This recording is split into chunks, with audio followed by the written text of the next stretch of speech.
So for many, the Nintendo Switch has long been considered the home of everything wholesome, and so today's epic list of games is hoping to cater for those looking to relax and unwind.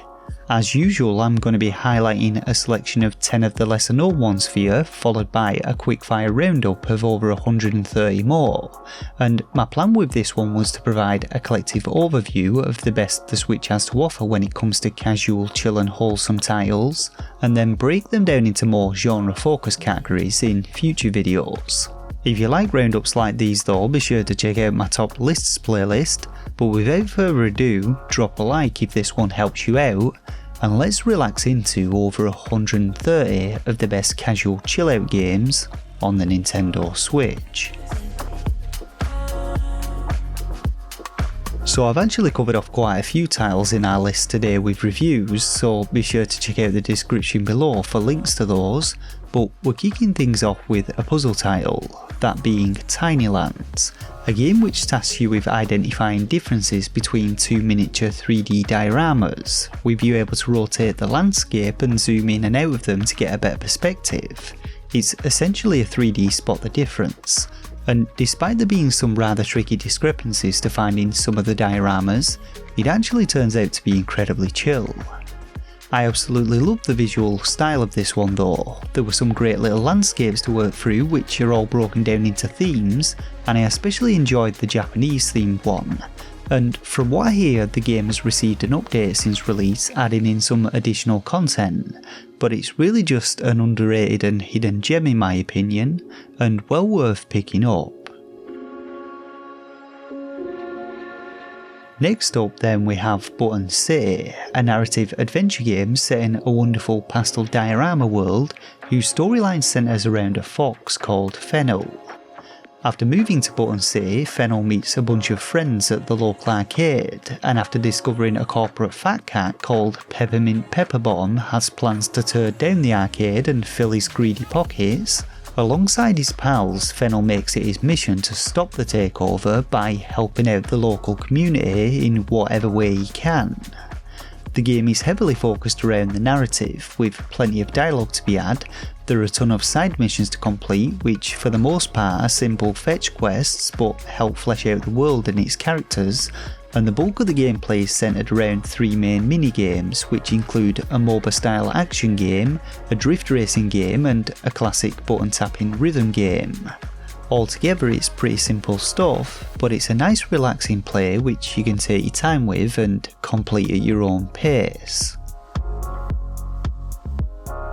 Now our next game is one that I spoke about in my recent Top Games of 2022 video, and another little hidden gem in my opinion.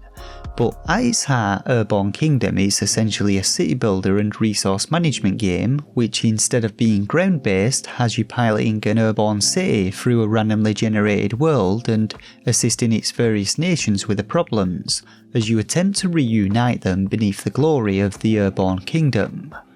There's a decent amount to unpack with this one in terms of its mechanics, but they're all relatively simple, and they're basically focused around gathering resources to feed your people and expand your city, and the building mechanics allow for plenty of freedom. But along the way you'll develop new technologies, obtain new decorative colour schemes, and expand your influence to attract new settlers and gain the favour of the fragmented kingdoms.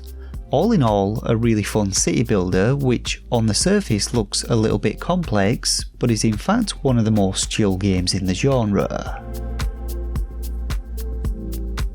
So if you're up for a little bit of silliness, then our next game, Rain on Your Parade, might just be the game for you, and this one mixes elements of simulation, puzzle and action as you float about its environments as an angry little cloud, hell-bent on ruining everyone's day in whatever way you can, and it also has a ludicrous storyline with plenty of laughs and gags. Now the game has you playing through a series of themed levels in which you're given a set of objectives to complete.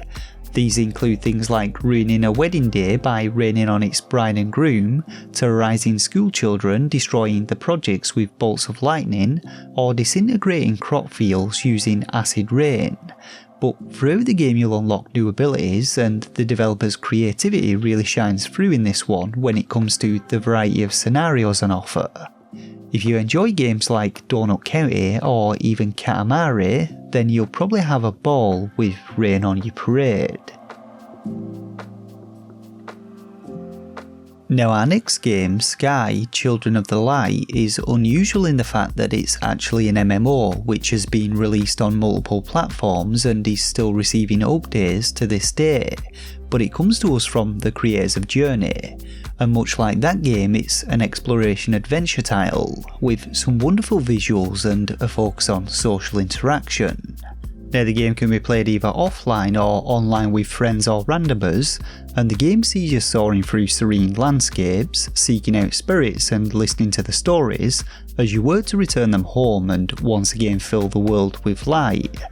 Similar to other MMOs, it features a leveling system and there's plenty of cosmetics for you to unlock, and there are also seasonal events for you to partake in, but it's really just a zero stress exploration game with beautiful landscapes to explore and a wonderfully chill soundtrack to play along to. The Kids We Were is our next title, and this one is a narrative-driven adventure game set in Japan, which sees a young boy called Minato travelling back in time to a 1980s version of his mother's hometown, and while there he must solve the secrets of the 7 mysteries in order to save his family in the present.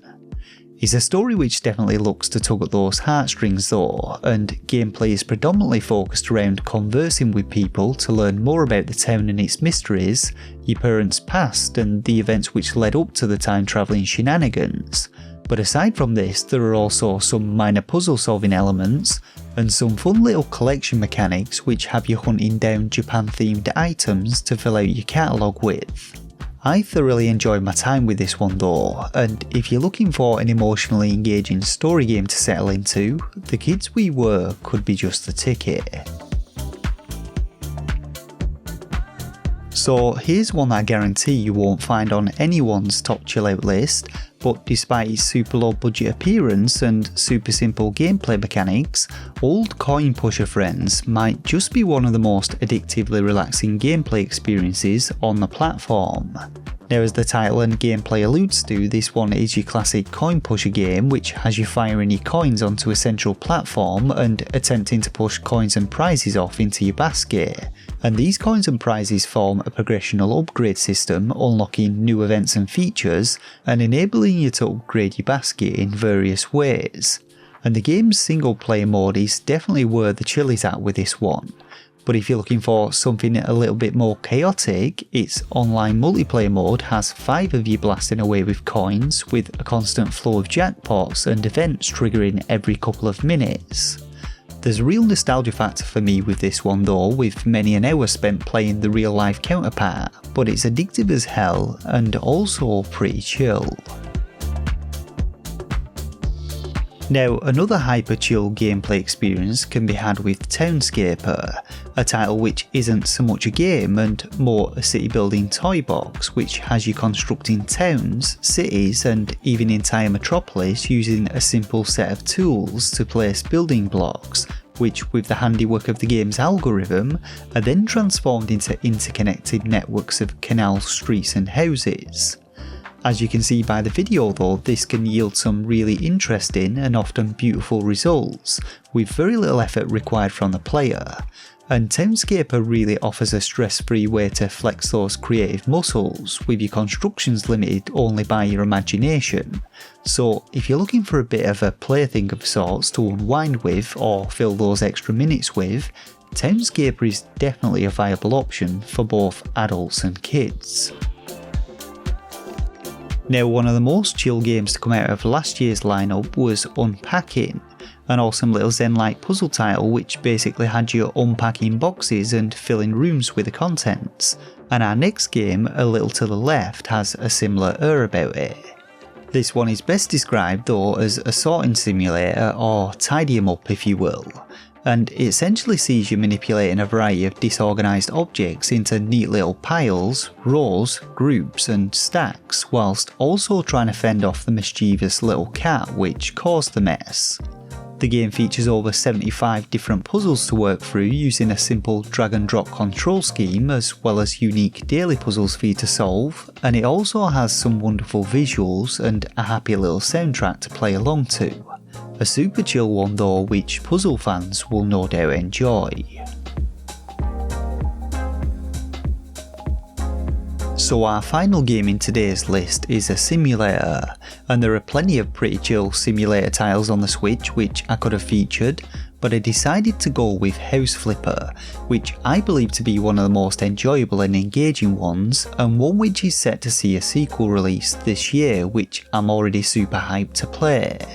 Now this one basically has you taking on the role of a house renovator and using your skills of destruction, construction and interior design to make a living doing odd jobs for clients and eventually buying houses and flipping them for a profit.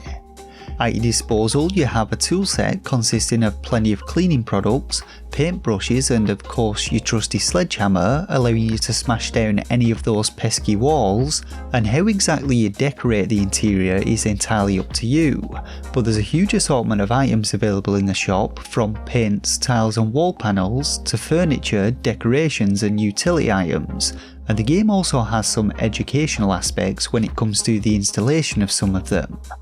It's worth noting that there are a few minor performance issues on the Switch, though nothing really game breaking, but all in all it's an incredibly relaxing simulator experience with plenty of content to offer to players. And so that pretty much does it for my personal recommendations and selection of some of the lesser known chill out games on the Switch, but stay tuned for that quickfire roundup of another 130, which is by no means an exhaustive list, so if you have any other suggestions which I may have missed, be sure to leave a comment with them down below.